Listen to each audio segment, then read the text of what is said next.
Hello everyone and welcome back to Let's Play Sonic Advance 2. In the last where we started off the game, we got through about 2.5 of the game's zones, and now it's time for us to go finish off the rest of Music Plant. So Music Plant's latter half, while they don't add anything super new to it, it does kind of exemplify a thing with Sonic Advance 2 where, yes, the game's mechanics are based around speed, but sometimes the levels really want you to take your time when it comes to actually doing the platforming, and I think this is probably overall the peak of that. And I'm not just saying that in a way of like, okay, you might want to slow down here, otherwise you're probably going to fall in a pit. I more mean, if you just try to rush through it, you're not going to be able to probably even find the right jump to make, kind of deal. On top of you just potentially just literally not moving at all if you just hold the right button down. This isn't like what a lot of Dimps games eventually ended up being criticized as for Sonic stuff, like the Sonic 4s and, to an extent, even the Sonic Rushes. You still need to actively do a lot of platforming here. With that said, make sure you keep in mind your new abilities, like the tricks and all that, because it'll allow you to really find some other paths to make you go a little faster if you can. The piano is probably the biggest case of you need to actually pay attention to where you're going. Because for one thing, you can just get stuck in a loop here if you're just holding the one button down. I think a lot of it comes down to just having good reaction time in this game's case, because there's a lot of cases in the game where if you don't do the thing I mentioned where you press the A button on like the ramps to get a better jump, you need to react carefully to what's ahead of you to do like the upwards double jump off of a spring or a ramp to make it to platforms to get the faster routes down and all that. You need to do that several times as well when you're getting the special rings. Which kind of gets into a problem I have with the special rings outside of the fact that you need to follow a specific route with them, but I'll talk more about that in the next stage we find them in, because then at least they'll be more on topic. Probably my least favorite mechanic in Music Plant is the little... I don't actually know the name of the instrument that it's based off of. It's some sort of woodwind, I think. Maybe it's a clarinet, maybe it's a bassoon. I don't know instruments. I played cello for like... not even half a year. I was that type of kid growing up who tried a lot of things at school, like sports, and it just never stuck. Not for lack of trying for me or my parents, admittedly. But the way the part of the environment works in Music Plant with that is you get sucked into a hole and blown out of it, and it seems like you're just consistently blown out of it, but you're only in the air for a certain amount of time. If you overcorrect, you might fall on a spike, so be careful with that. You usually only find that on like the bottom of the levels though. For now, it's time for the boss of Music Plant, carrying our good old buddy Tails up there. This is the Egg Totem. It's sort of reminiscent of, I can never remember the name of the boss from Mega Man 5, but the one where you shoot the platforms and then they shoot out and you need to get on them. Eggman will shoot out any of the 3 spitting discs out, and you need to use those as platforms to reach Eggman himself. With that said, the sides of them are covered in spikes, so if you touch them, that's damage. But also, each of the discs have a high and low cannon that you can jump on to destroy. But it's not worth the time usually, just focus on trying to jump through the discs or onto the discs and up to Eggman. And I do mean through the discs. While there are spikes on the sides of the platform, they only actively damage you on the left and right. You can just jump up through the discs, no problem. Some characters have an easier time with this boss, if only because A, they can throw their chow at it, or they have a better time potentially reaching the higher platforms. As Sonic, you do need to be really close to max speed to be able to jump all the way up to the 3rd one. Most cases I would recommend jumping on the 1st or 2nd one and then waiting until it gets closer. This boss can be a bit of a problem, or at least it was for me when I was a kid, but nowadays it's probably one of the easiest bosses in the game, on the whole. But because we rescued our buddy, that means it's time for us to unlock our next character, who we'll be using in the next zone's latter 2 levels. It's time for good old Tails. Thanks, Sonic! Eggman just came out of nowhere! Eggman? What's he plotting this time? I gotta hurry. See ya, Tails. Huh? Sonic, wait for me! And thus you can now play the entire campaign as Tails. We'll be talking more about him in a few moments, because now it's time for Ice Paradise. A stage I love the visuals of, I love the music of it.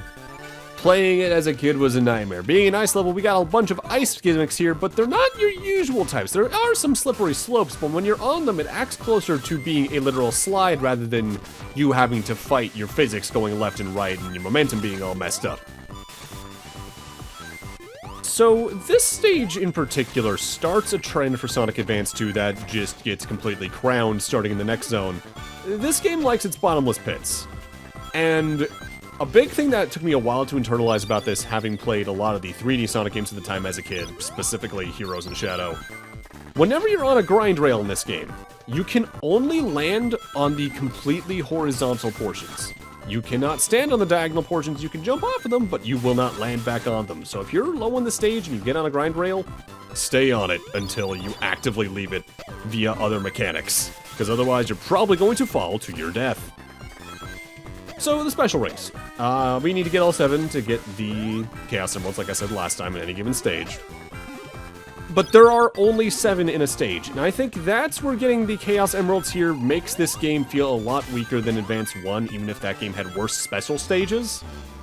If, say, there were like 10, 12, hell, even double the amount of rings that you needed, maybe 14, and you could figure out the fastest route and the safest route to get 7 of them, but if you mess up, there's still extra ones to get, I think I would like this game probably the most out of any of the Advance games. But the fact that you need to follow a specific route that you have to memorize and explore for in a way that doesn't feel conducive to the way the game wants you to go fast compared to other Sonic games, even in comparison, rather, it just doesn't feel great. I do prefer this again to what Sonic Advance 3 did, but in terms of actually getting into the special stages, I do think Advance 1 had it best with the springs you can find in certain acts that you need 50 rings when you jump on. That felt the best. I frequently remember, though, as a kid, just getting game over after game over in this specific level. And, like, I was bad at games as a kid, as I've covered several times. But especially, like, holding a classic GBA wide with no backlight with this game, I just could not figure out how to get through a lot of the later game levels. And the fact that I consistently misused the tricks on the R button in the next zone especially just doomed me to to not really beat this until I was probably... I was probably a teenager when I first beat this, if I had to guess. But it's been so long that my memory on that isn't exactly the greatest. Memory, when you're like me, is interesting, because sometimes you'll remember the exact specifics of what you were doing at a specific point in time, even what you were wearing. But you won't remember a lot of the probably more important details of things like that. Like, I distinctly remember wearing a blue shirt with a red meteor on it at a conference that was pretty casual, that my dad brought me and my family to. That for us, it was just a vacation down in Arizona, but for him, it was a business trip. And I was playing the Rabbids platformer, like the Rayman Raving Rabbids platformer on the DS, getting a headache because it was very dark in that area. That screen was okay, but that game, something about it, maybe it just ran poorly, maybe the sprites were weird, it just gave me a migraine. And I remember very little of it besides that. I think it was slightly Metroidvania-y with how you progressed, but I'd have to boot that game back up. Like, that is one I haven't touched in. Honestly, probably since that vacation ended, now that I think about it. This was the same Arizona trip I think I've brought up on content before. If I did, it was during Pokemon. Where I figured out how time zones work for the first time, because I was able to, when playing Pokemon Platinum on my DS that was set to Easter time, get a berry from the berry guy near Pal Park, like 2 or 3 hours earlier because of where we were. And that was neat. Very mundane for modern me, but still, like, neat. With that said, as we grab ourselves our 4th Chaos Emerald, it's time for us to transition into playing as Tails for the rest of this zone. And I won't lie, I love Tails as a character. This is probably one of his worst showings in the series, for a very specific reason. Tails! So, Tails. Tails' main thing is still that he flies. He flies further, faster, and I think just longer than Cream. But outside of that, the main thing he has is that you can press the B button when running, standing still, or doing a super run to swing your tails around. That does cancel your momentum though, unless you're at boost speed when you got the after image. In which case, hey, there you go. But because this game doesn't really have a lot of water for him to swim in, because I don't think he has that ability anymore, Cream is just the better choice of this type of character because she has the long distance attack. He just feels a lot worse because of that. I do love his sprite work. The Sonic Advance sprite work is so good. Like, this and Sonic Battle, I'd say, are still probably two of the best looking games in the series to this day. Like, it really does take stuff like Mania to top this overall in the whole. Now, an admitted benefit of Tails in his flight is because he flies over so much, you can ignore a lot of the bottomless pits. However, you also get cases like this where you fly over a level, does not ignore a lot of it, find a vertical wall, and fall down through any given rails. Now, thankfully, if you're using him to fly, you're probably going to be on the top of the stage anyway, so you're not going to have to worry about a lot of bottomless pits, but it's definitely a little annoying. With that said, like I said with Cream, something you're going to want to keep in mind when you're playing as Tails. If you're going for height, you want to mash the hell out of the button when you're flying. If you're going for distance, you want to tap it rhythmically. Like, tap, 1, 2, tap, 1, 2, tap. Because then your momentum builds and you get much more distance out of a single fly. If you mash the button, Tails is going to run out of stamina really quickly, even if you do climb higher by doing so. I'm getting about a game ahead of myself talking about this, though. So I'll talk more in detail about this when I eventually do Advance 3. But seeing characters like Tails compared to Cream in this game specifically makes me wonder if that's why they did the team mechanic in Advance 3, so that you'd have reasons to use any given character with any given other pair because they would have specific team-up abilities. And that does give characters a lot more purpose in that regard, admittedly. I just wish the level design was more conducive to some of it sometimes. With that said, time for the boss of Ice Paradise and Kid Me's least favorite boss in the game. This is the Arrow Egg. This boss consists of a platform at the end of the tail and the main body.